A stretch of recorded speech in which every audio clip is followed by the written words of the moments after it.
네, 안녕하십니까. 일호학당 김태경입니다. 네, 오늘은 적천수에 대한 이야기를 준비했습니다. 제가 이 이야기를 이제 준비한 이유는요. 제가 유튜브 채널이 뭐 몇 년 전에 개설을 해놨는데 뭐 거의 하고 있지 않다가 지난달부터 이제 공개 사주 통변을 뭐 매일 한 건 아니지만 이렇게 시작을 했는데 최근에 이렇게 또 메일로 이렇게 계속 신청을 이렇게 해주신 분들이 계세요. 그래서 어제 나간 내용도 이메일로 이렇게 신청해 주신 분 공개 사주 통변을 했는데 그 메일이 이제 그 신청해 주신 분이 명리학 이제 공부를 좀 이렇게 하신 분이시고 그래서 제가 이렇게 감명을 하고 이렇게 통변을 했는데 물론 이렇게 공개사주 통변을 하게 되면 이건 상담하고 완전히 이게 다릅니다. 그래서 사실은 그 통변보다는 감명에 좀 더 이렇게 중점을 두게 되지요. 그래서 명리학으로 이제 이걸 이제 사주를 이제 어떻게 해석할 것인가, 어떻게 파악할 것인가 이렇게 이제 통변보다는 감명에 주로 이렇게 치중을 하게 되는데요. 그런데 이렇게 이제 명리학 공부하신 분들이 이것을 이제 보게 되면 그 명리학 공부하신 분들의 수준, 그다음에 명리학 공부하신 분들의 관점과 제가 이렇게 그 감명하는 것이 좀 이렇게 괴리가 있겠다는 생각을 했습니다. 그래서 앞으로 계속 공개사주 통변이 이어질 텐데 좀 그 차이를 먼저 좀 말씀을 이렇게 드리는 게 낫겠다는 생각에 오늘 이 적천수에 대한 이야기를 좀 이렇게 준비를 했습니다. 그 적천수는 제가 1990년부터 그러니까 지금부터 한 35년 전에 어렸을 때 이렇게 뭐 군대 가기 전까지 뭐 1년 넘게 이렇게 들고 다녔던 책이긴 한데 물론 그때는 잘 이렇게 알지는 뭐 깊은 뜻을 알지는 못했죠. 왜 그러냐면 제가 봤던 적천수라는 책은 명문당에서 나온 책이었습니다. 이름이 사주비전 적천수였고 번역하신 분은 이제 김동규라는 분인데 그러니까 그때는 뭐 이렇게 저작권이나 뭐 이렇게 명리학 연구가 지금처럼 이렇게 활발하게 되던 때는 아니어서 이름도 사주비전 적천수라는 그런 이름이었습니다. 명리학 역학출판사는 이제 거의 뭐 명문당에서 나온 책들이었는데요. 그 세로 쓰기로 되어 있고 한자가 많은 이런 책이었습니다. 그런데 그거를 거의 이제 적천수 천미를 이제 번역을 해 놓으신 거예요. 근데 그 적천수 천미가 아니라 이제 이름이 사주비전 적천수였는데 이제 적천수 천미에서도 또 일부분은 또 이렇게 누락이 돼 있기도 하고 나중에 이제 제가 그 책을 다시 보니까 뭐 그렇게 돼 있었습니다. 근데 그때는 뭐 깊은 뜻도 모르고 이렇게 적천수 천미를 그러니까 이제 사주비전 적천수를 뭐 이렇게 굉장히 이제 계속 이렇게 보고 막 그랬는데 그러니까 이제 사실은 그 처음에 그 적천수 천미가 어떻게 구성이 되어 있냐면 적천수 원문이 있고 원주가 있고 그다음에 임철초의 주 이렇게 세 파트로 나눠져 있습니다. 그래서 실제 사주를 감명해 놓고 통변해 놓은 것은 임철초의 주에 해당이 되고 적천수 원문과 원주에는 어떤 그런 사주 케이스 스터디가 전혀 없습니다. 그래서 이제 그때 저도 이제 책을 보고 뭐 어렸을 때 책 보고 이랬던 것도 주로 이제 사주를 해석해 놓은 그러니까 이제 임철초 그때는 뭐 그 책에는 그런 얘기 없었지만 이제 임철초의 해석 이것들을 이제 주로 이렇게 보게 된 것이죠. 왜냐하면 원문하고 원주는 너무나 그 현학적이고 이렇게 어려운 얘기이기 때문에 지금도 이제 그럴 겁니다. 지금도 많은 분들이 명리학을 공부하지만 이 적천수의 원문과 원주를 보신 분들은 극히 드물지 않을까 싶어요.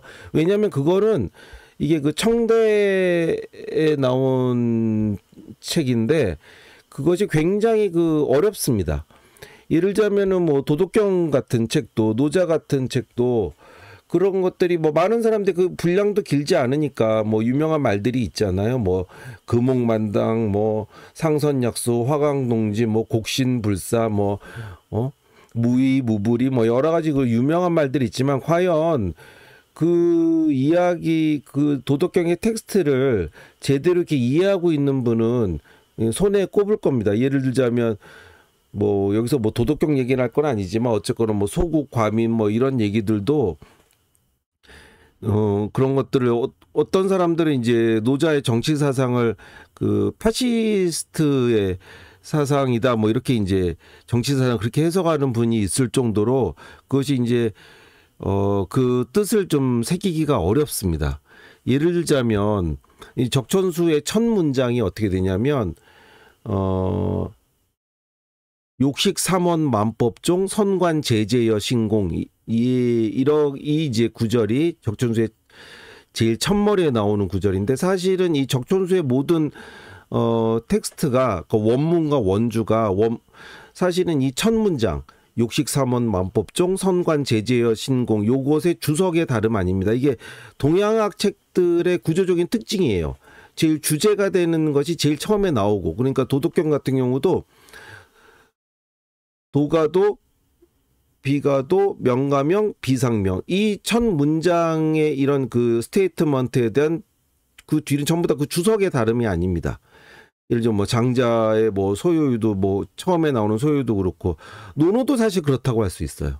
근데 이 편자 물론 논어는 이제 후대에 편집이 된 거긴 하지만 그래서 이 첫 문장 이제 이게 첫 문장인데 이 뜻이 뭐냐면 삼원의 그런 만법의 으뜸을 알고자 한다면 먼저 제재와 신공을 보아라 이제 이겁니다. 제재와 신공을 살펴보아라. 그러면은 이 삼원과 만법의 으뜸을 이제 알 수 있을 것이다. 네, 그걸 알고자 하는데 먼저 제재와 신공을 봐라. 이 제재와 신공을 그래서 그럼 어떻게 해석이 되느냐?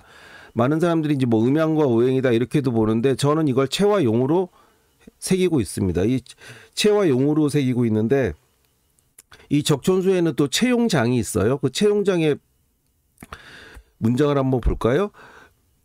이제 이게 그 좀 뭐 옛날 이렇게 한자가 많이 나와서 그런데 어쨌거나 이제 제가 어떻게 이 사주를 감명을 하고 통변을 하는지에 대한 이야기이기 때문에 앞으로도 이게 공개사주 통변을 신청하신 분들은 좀 이렇게 제 말씀 좀 들어주실 필요가 있겠습니다. 왜냐면은 제가 이제 지금 이렇게 광범위하게 이렇게 보고 있는 저는 이제 그것이 이제 한국 현대 명리학 지금 이 시점에 설하고의 관법이 이제 메인 스트림이거든요. 근데 사실 저는 거기에 별로 그렇게 동절하고 있지 않습니다. 그래서 뭐 용어를 쓰더라도 이게 그 지칭하는 바가 좀 달라요. 예, 그래서 제가 그 적천수의 채용장에 보면은 도유채용 도에는 채와 용이 있다.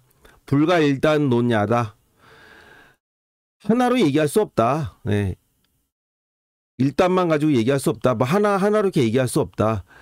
요제, 부지, 억지, 듣기. 그러니까 이 부지 그것을 억부법이라고 하죠. 이제 신강사주는 그것을 이제 설계시켜주고 신약사주는 일간을 강하게 해주고 그거의 억부인데 요제, 부지 그걸 서포트해주고 억지, 서프레스 눌러주는 것이 그 마땅함을 얻어야 되는 것에 이렇게 있다. 억부하는 것이 그 마땅함을 얻어야 된다. 이제 이래서 이제 임초초도 그렇게 그 용신이란 거를 얘기를 하고 그것이 설하고로 이어져서 뭐 용이 기구한 뭐 이런 것도 얘기를 하고 이렇게 되는데 자, 이 채용 이거는 이제 적천수 원문입니다. 원문 채용에 관한 원문이에요. 그러니까 사실 이 말은 도에는 채와 용이 있다. 하나로 얘기할 수는 없다. 그것이 이제 서포트하고 눌러주고 이런 것이 그 마땅함이 있어야지 된다. 뭐 그러니까 굉장히 선언적인 문장이고 요걸로는 뭐 어떻게 뭐 사주를 뭐 어떻게 보라는지 그거 알 수가 없습니다. 그런데 그 원주는 양이 좀 길어요. 이제 원주는 여기 원주의 이제 채용장의 원주의 일부분, 여기 이제 일부분이다. 이제 거의 마지막 부분인데 이것도 판반마다 조금씩 이제 다르긴 한데 요거의 한 3-4배 정도 되는 게 이제 원주입니다. 예를 들자면 상관견관 같은 경우도 상관견관을 이제 한 가지로 논할 수는 없다. 관사론잡은 뭐 그것도 뭐 일률적으로 얘기할 수 없다. 원문은 그러니까 사실은 어떻게 보자면 읽거나 마나해요. 적전소의 원문을 관사론잡을 갖다가 뭐 좋다 나쁘다 얘기하지 않고 그거는 이제 자세히 살펴봐야 된다. 한 가지로 논할 수 없다. 뭐 상관경관도 그것을 이제 자세하게 살펴봐야 된다. 한 가지로 논할 수 없다. 이렇게 나와 있습니다.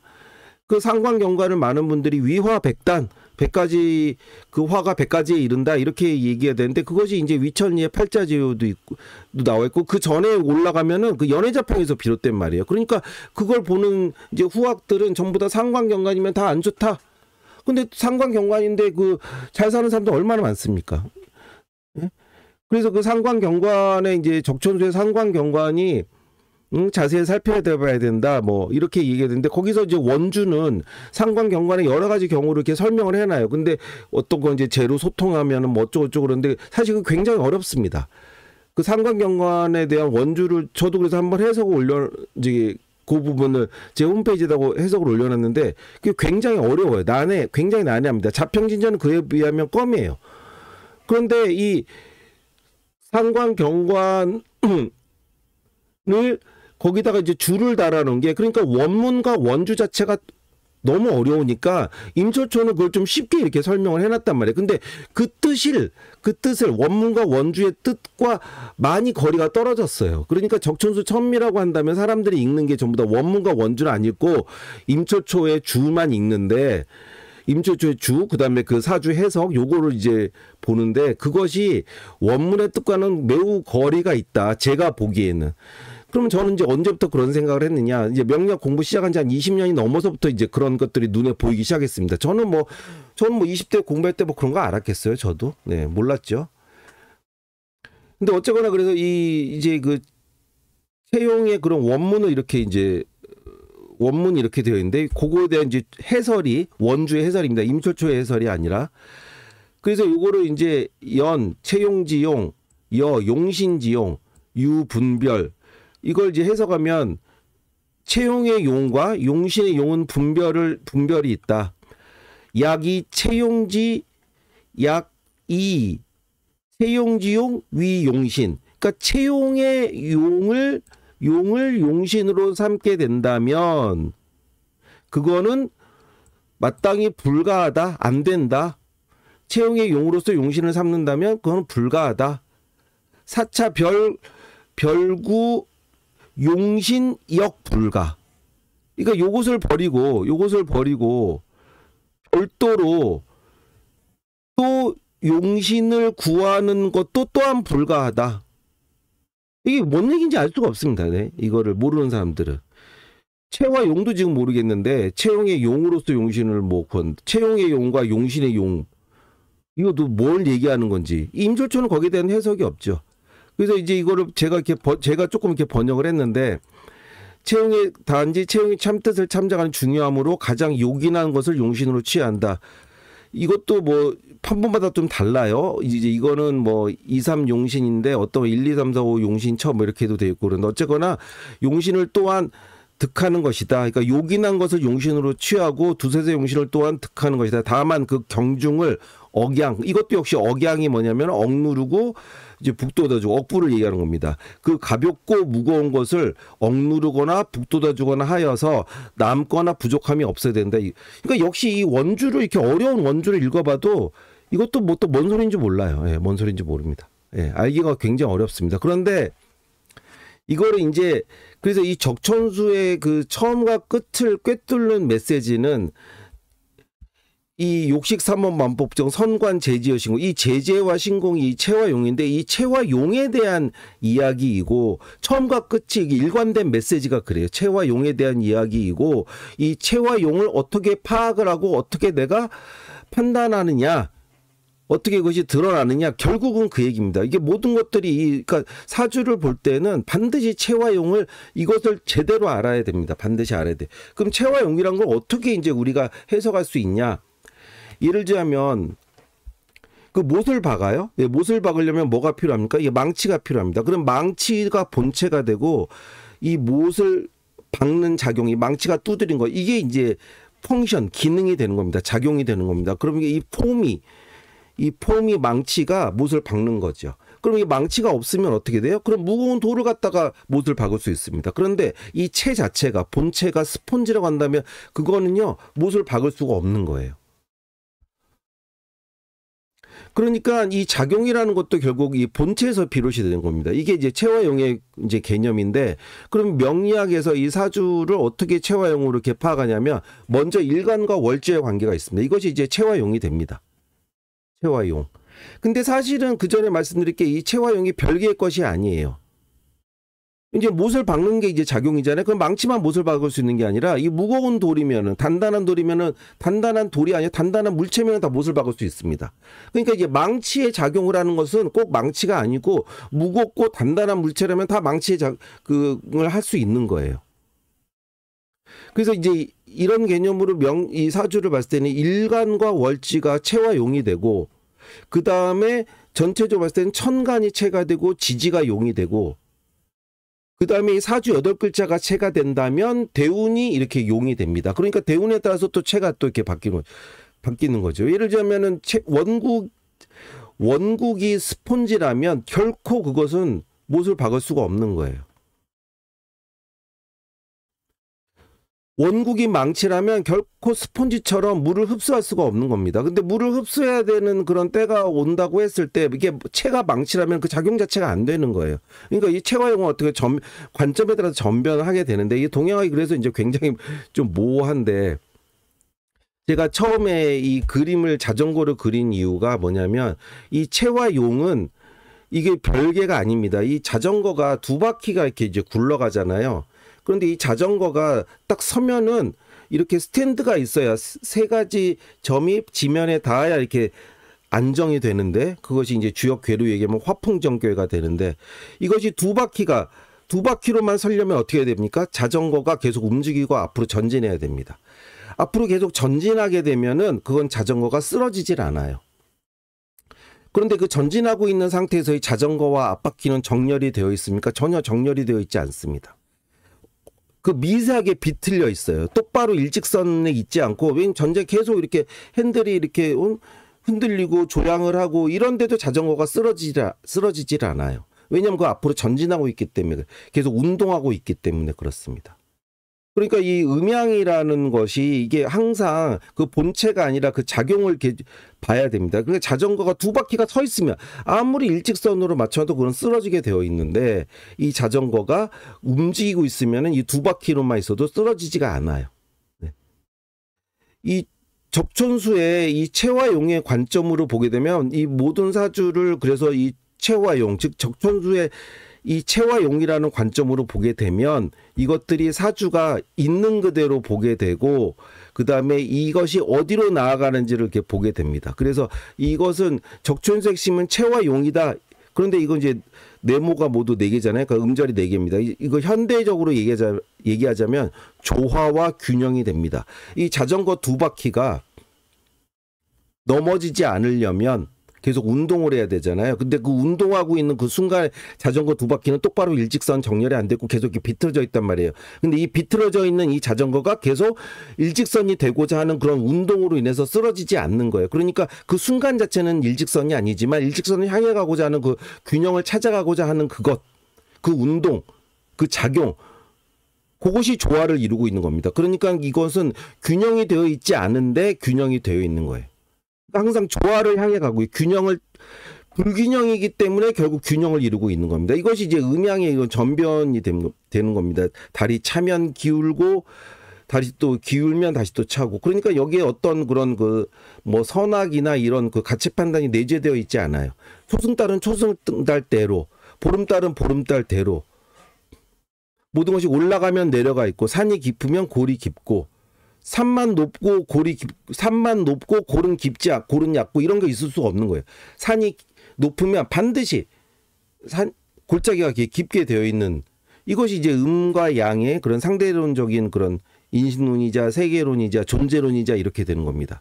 뭐 동양학에서는 인식론과 존재론을 이렇게 따로 보질 않고, 이게 역시 그것도 체화용의 개념이에요. 그래서 적천수의 핵심은 처음과 끝이 체화용이고, 그 체화용의 작용은 조와 균형을 향해 가는 것. 그러니까 이 균형에 도달하는 순간 다시 또 이 균형은 불균형이 됩니다. 그러니까 언제나 균형을 향해 가려고 하는 것이죠. 이것이 이제 동양학에서 보는 관점이에요. 그래서 이 적천수가, 저는 이 사주 명리학 하시는 분들은 적천수를 반드시 이렇게 좀 보셔야 된다고 저는 그렇게 생각을 하는데, 근데 이 적천수를 보면은 많은 분들이 임철초의 주를 이렇게 보시는 건데, 임철초 주는 보시면 안 된다는 생각입니다. 그런데 원문과 원전을 보기는 너무 어렵죠.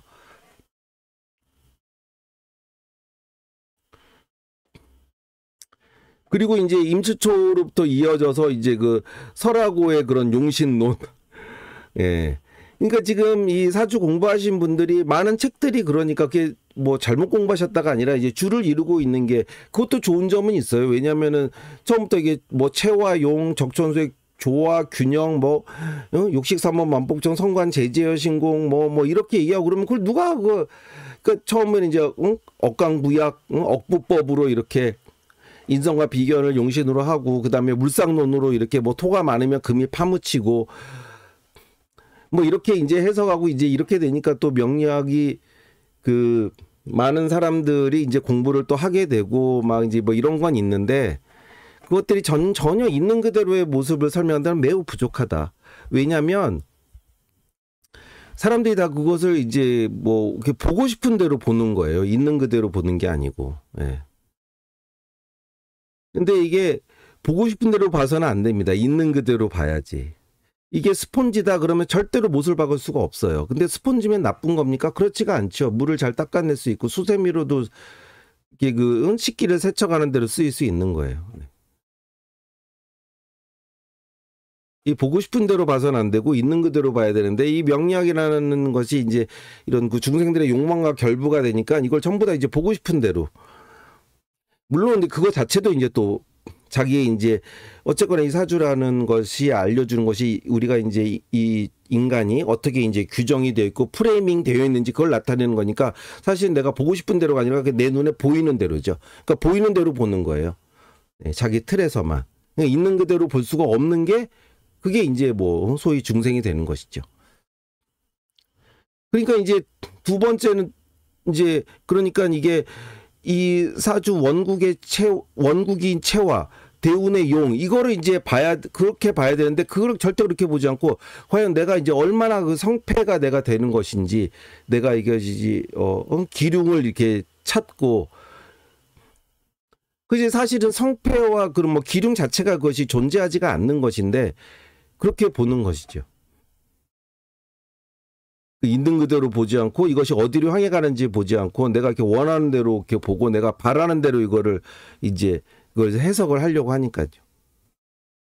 이 두 가지가, 그래서 사주에 보는 두 가지 원칙은, 처음에 있는 그대로 이렇게 봐야 됩니다. 이것이 희신, 귀신 구별을 떠나서 이것이 어떻게 이제 내 사주에 있는 것들은 다 나에게 있는 것들이고, 그것에 물론 강약 경중은 있지만 그걸 봐야 되고, 그 다음에 그런 관계를 통해서 이 사주가 어디를 이렇게 향해 가는지, 무엇을 쫓는 건지, 이걸 이제 봐야지 그걸 제대로 이렇게 볼 수가 있는데, 많은 분들은 이제 이것이 이제 뭐 피흉취길, 내가 바라는 바를 어떻게 이제 얻게 되냐, 더 좋아지려면 어떻게 해야 되느냐, 이런 식으로 이제 내가 보고 싶은 대로 이렇게 이제 보려고 하다 보니 있는 그대로 이렇게 보는 게 잘 안 되는 것이죠. 그러니까 저의 그런 감명이, 이게 지금 명리학 지금 이제 공부하시는 분들에게는 조금 같은 용어를 쓰더라도 좀 이렇게 달라지게 이렇게 들릴 수가 있겠다. 예를 들자면은 뭐 천간의 궁겁쟁제라고 했을 때, 이것이 저는 이제 천간의 구조가 체가 되기 때문에 천간에 비견겁재와 재가 있으면 이것은 군비쟁제는 이제 군겁쟁제 이렇게 보는데, 그것이 이제 군겁쟁제가 되면은 이제 제가 분탈당하고 이러니까 이제 제가 충분히 지지에도 뭐 많고 이러면은 그것은 이제 군겁쟁제가 아니다 뭐 또 이렇게도 얘기하실 수도 있고, 뭐 여러 가지 이제 가 있습니다. 뭐 예를 들자면 상관패인 뭐 이런 것들도 저는 이제 천간의 체를 기준으로 했을 때 그것이 이제 상관패인이 되는데, 꼭 상관격에 인성을 쓰는 게 아니더라도 천간에 상관과 인성이 있으면 이제 상관과 인성의 조합 자체가 나타내는 그런 본체의 그런 작용이 자체가 있기 때문에 그걸 말씀을 드리는 건데, 그 자체가 다른 분들이 이제 생각하는 것과는 좀 이렇게 다를 수가 있죠. 대부분 이게 설하고의 그런 그 자평수원에 의한 관법 이런 것들이 지금 메인을 차지하고 있기 때문에 그런 것들이 조금 이제 저의 관법과 이런 것들이 좀 매치가 좀 잘 안 되실 수도 있겠다. 왜냐면은 이렇게 메일로 이제 신청해 주신 분 또 뭐 이렇게 또 이제 계시고 이러신데, 그래서 먼저 좀 이런 말씀을 드려야 좀 오해라기보다는 이게 상호 좀 미스커뮤니케이션이 좀 없지 않을까, 이런 생각이 들어서 오늘은 적촌수에 관한 말씀을 이렇게 드려봤습니다. 예. 그러면 네, 다음 시간에 또 뵙도록 하겠습니다. 감사합니다.